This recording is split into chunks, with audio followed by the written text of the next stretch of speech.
Hello students, class 8 में हम chapter number 3 understanding quadrilateral पढ़ रहे थे, जिसमें आज हम एक्सरसाइज 3.4 पढ़ने जा रहे हैं। पहला क्वेश्चन बच्चों देखिए, लिखा है स्टेट वेदर ट्रू और फॉल्स। आपको जो क्वेश्चंस दिए गए हैं उसमें ये बताना है कौन सा ट्रू है कौन सा फॉल्स है। पहला लिखा है ऑल रेक्टेंगल्स आर स्क्वायर। देखिए ध्यान से, यहाँ लिखा है रेक्टेंगल और यहाँ लिखा है स्क्वायर। आपको पता है रेक्टेंगल की अपोजिट साइडें पैरेलल एंड इक्वल होती हैं, जबकि स्क्वायर में जो साइडें होती हैं वो कैसी होती हैं, ऑलवेज इक्वल होती हैं, सभी साइडें उसकी इक्वल होती हैं। तो जो रेक्टेंगल है उसकी सारी क्वालिटी स्क्वायर में नहीं है। रेक्टेंगल की क्वालिटी क्या रहती है कि उसकी अपोजिट साइडें इक्वल होंगी, जबकि स्क्वायर में क्या होती है, ऑल साइडें इक्वल होती हैं। Then condition is false. Condition कैसी होगी, फॉल्स होगी। क्यों फॉल्स है? क्योंकि अगर रेक्टेंगल की भी सभी साइड इक्वल हो जाती तो हम कह देते हैं कि ऑल रेक्टेंगल्स आर स्क्वायर। ठीक, अब देखिए इसके आगे सेकंड स्टेटमेंट है ऑल रोम्बस आर पैरेललोग्राम्स। देखिए रोम्बस क्या होते हैं, ऐसा क्वाड्रिलेटरल जिसकी सभी साइडें पैरेलल होती हैं एंड इक्वल होती हैं। ठीक, अपोजिट साइडें are parallel and all sides are equal. जबकि पैरेललोग्राम में क्या होता है, अपोजिट साइडें पैरेलल एंड इक्वल होती हैं। तो पहली कंडीशन देखिए, जो रोम्बस के डायगोनल्स हैं वो बाइसेक्ट ईच अदर होते हैं, पैरेललोग्राम के डायगोनल्स बाइसेक्ट ईच अदर होते हैं। रोम्बस की अपोजिट साइडें इक्वल एंड पैरेलल होती हैं, पैरेललोग्राम की अपोजिट साइडें इक्वल एंड पैरेलल होती हैं। तो ऑल रोम्बस आर क्या होगा, parallelogram, but all parallelograms are not rhombus. ये याद रखिएगा, स्टेटमेंट आपको यहां कंफ्यूज कर सकता है कि ऑल रोम्बस आर पैरेललोग्राम, ये कंडीशन ट्रू है, but all parallelograms are not rhombus. ठीक, तो कंडीशन इज ट्रू। इसके बाद देखिए थर्ड लिखा है all squares are rhombus and also rectangle. देखिए स्क्वायर की अपोजिट साइडें इक्वल होती हैं, पैरेलल होती हैं, रोम्बस की भी opposite side equal and parallel होती है, रेक्टेंगल की भी जो opposite side equal and parallel होती है। ध्यान समझिएगा, स्क्वायर की सारी कंडीशन रोम्बस एंड रेक्टेंगल में है। कैसे है, सारी नहीं, जो मिनिमम मिल सकती है, मैक्स हम ये कोशिश करते हैं मैक्सिमम से मैक्सिमम कंडीशन फॉलो करें। तो हमने कहा स्क्वायर की अपोजिट साइड, देखिए स्क्वायर तो सभी साइड इक्वल होती है, पर हम यहाँ कंडीशन क्या करें, स्क्वायर की अपोजिट साइडें इक्वल भी होती है, पैरेलल भी होती है। रोम्बस की भी opposite side equal and parallel होती है, रेक्टेंगल की भी opposite side equal and parallel होती है। इसका मतलब है कि जो स्क्वायर है उसकी कुछ क्वालिटी रोम्बस एंड रेक्टेंगल में है। सो कंडीशन कैसी हो जाएगी, ट्रू। कंडीशन हो गई ट्रू। इसके बाद देखिए all square are not parallelogram, ये बात सही है, सॉरी ये बात गलत है। All squares are not parallelogram, सभी स्क्वायर पैरेललोग्राम हो सकते हैं, क्योंकि स्क्वायर की कंडीशन क्या है, opposite side equal and parallel होनी चाहिए, जो कि पैरेललोग्राम में भी होती है। But all parallelogram are not a square, इसलिए यहां पर नॉट न लगा होता तो कंडीशन ट्रू होती। All squares are parallelogram, all squares are parallelogram, but all parallelogram are not a square, ये कंडीशन होनी चाहिए, पर यहां पर नॉट लगा है, तो कंडीशन क्या हो गई यहां पर, फॉल्स। ठीक, अब देखिए ऑल काइट्स आर रोम्बस। देखिए काइट्स आपने देखा होगा, इसमें का फिगर होता है जिसमें क्या होता है, एडजेसेंट साइडें इक्वल होती है। एडजेसेंट साइडें क्या होती हैं, इक्वल होती हैं।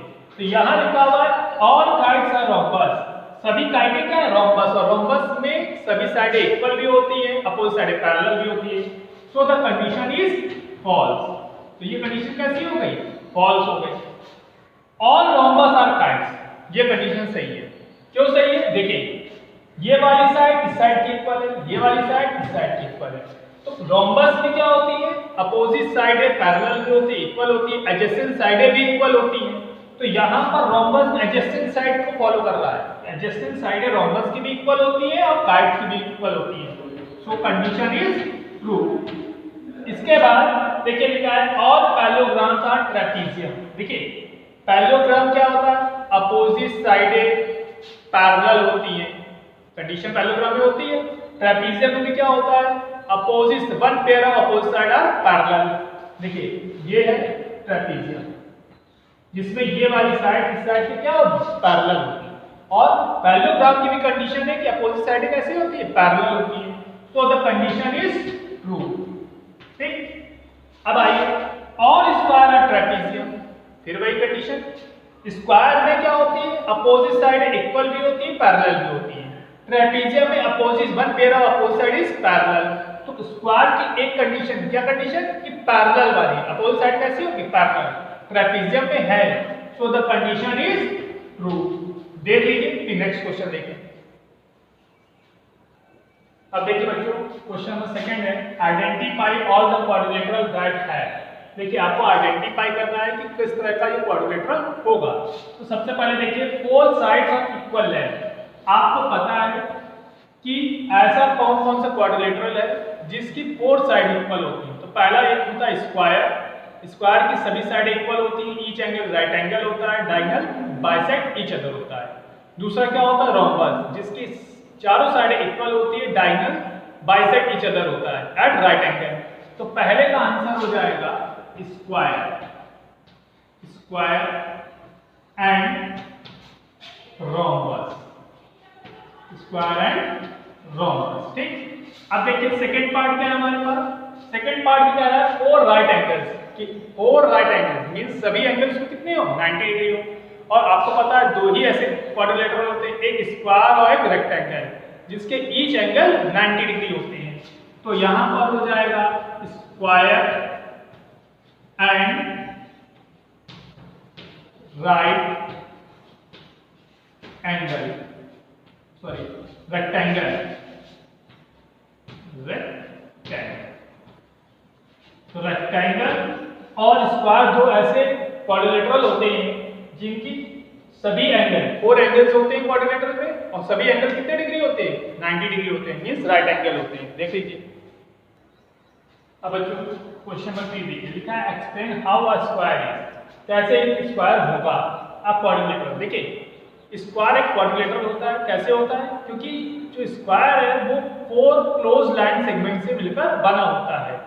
एक स्क्वायर जो है वो फोर क्लोज लाइन सेगमेंट से मिलकर बना होता है। देन क्वाड्रिलेटरल कैसा होता है, स्क्वायर एक क्वाड्रिलेटरल होता है। आप लिखेंगे स्टेटमेंट, फिर समझ लीजिए, a square is made by four line closed line segment, so it is a quadrilateral। जो स्क्वायर है वो फोर क्लोज लाइन सेगमेंट से मिलकर बना होता है, इसलिए वो क्या होगा, क्वाड्रिलेटरल होगा। ठीक, सेकंड पार्ट में लिखा पैरेललोग्राम। अब देखिए पैरेललोग्राम में क्या होता है, अपोजिट साइडें पैरेलल होती हैं और कुछ फिगर्स में क्या होते हैं, इक्वल भी होती है। स्क्वायर क्या होता है, जिसकी अपोजिट सभी साइडें इक्वल होती हैं, अपोजिट साइडें पैरेलल होती हैं। तो पैरेललोग्राम की कंडीशन को फॉलो करता है स्क्वायर कि इसकी अपोजिट साइडें पैरेलल होती हैं, ठीक, और ऑल साइडें इसकी क्या होगी, equal, so it is a parallelogram हो गया। अब रोम्बस, स्क्वायर एक रोम्बस है, कैसे, देखिए स्क्वायर की सभी साइडें इक्वल होती हैं, ठीक, और अपोजिट साइडें क्या होती हैं, पैरेलल होती हैं। रोम्बस में भी क्या होती है, सभी साइडें इक्वल होती हैं और अपोजिट साइडें क्या होती हैं, पैरेलल होती हैं। तो all square are a rhombus. ठीक, देखिए इसके बाद रेक्टेंगल करना है। स्क्वायर और रेक्टेंगल में क्या रिलेशनशिप है, स्क्वायर की अपोजिट साइडें इक्वल भी होती है, पैरेलल भी होती है। रेक्टेंगल में भी अपोजिट साइडें इक्वल भी होती हैं और पैरेलल भी होती है। So all squares are a rectangle. अब देखिए लिखेंगे क्या, पहले देखिए पहले वाले में a square is a quadrilateral,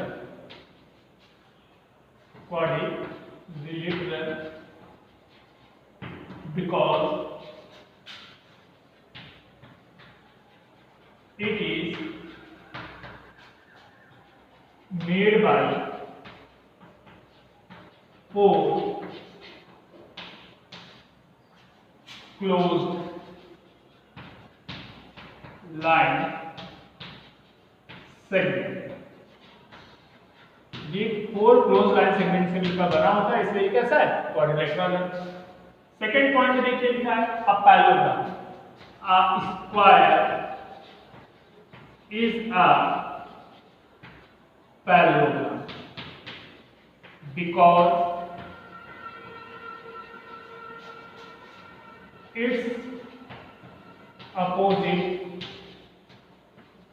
sides are parallel। क्योंकि उसकी अपोजिट साइड कैसी होती है? पैरेलल। पैरेलल मींस दोनों साइडों के बीच में डिस्टेंस इक्वल होगी। तीसरा पार्ट है अ रोम्बस। तो a square is a rhombus. A square is a rhombus because it's four sides are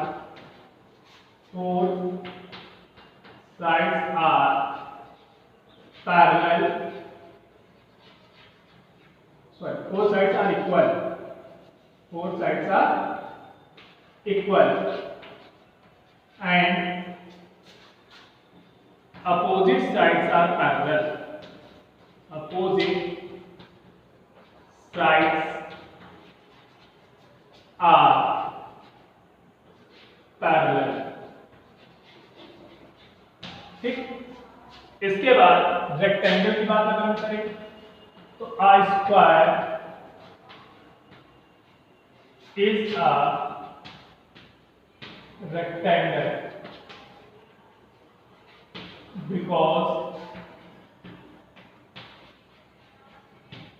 it's each angle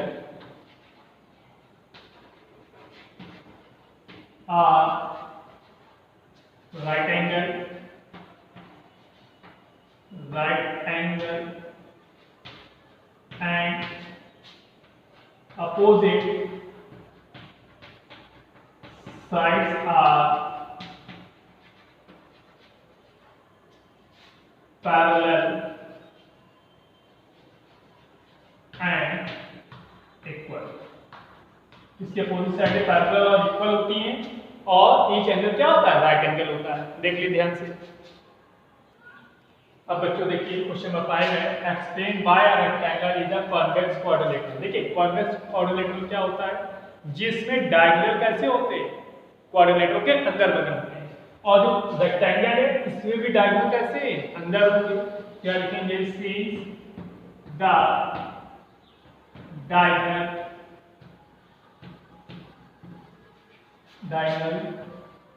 of a rectangle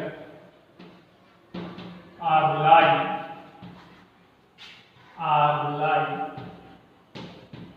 in interior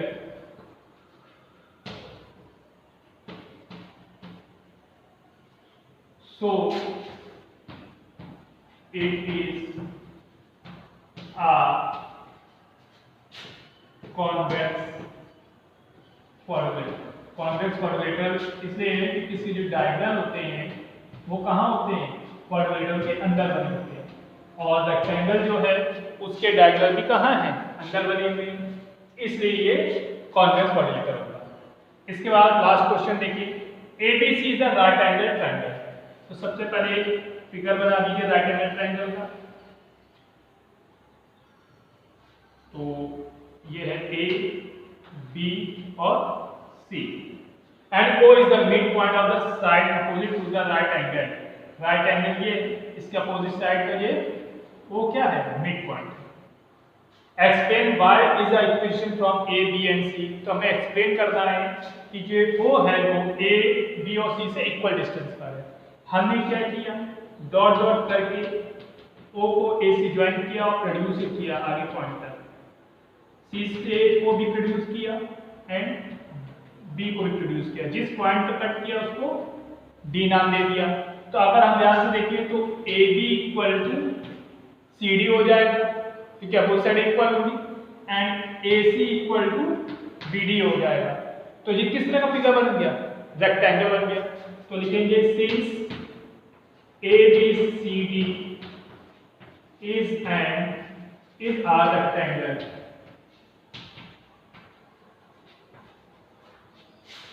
so the diagonals diagonal of rectangle are bisect each other. Bisect each other. तो जो diagonal होंगे rectangle कैसे होते हैं? Bisect each other करते हैं, एक दूसरे को बराबर पार्ट पर डिवाइड करते हैं. Therefore OA equal to OB equal to OC equal to OD. इसलिए OA जो है वो OB और OC और OD सभी क्या होंगे? आपस में बराबर हो जाएंगे. Hence O is the equidistant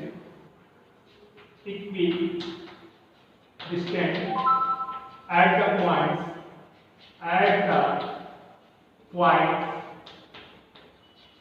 A, B and C.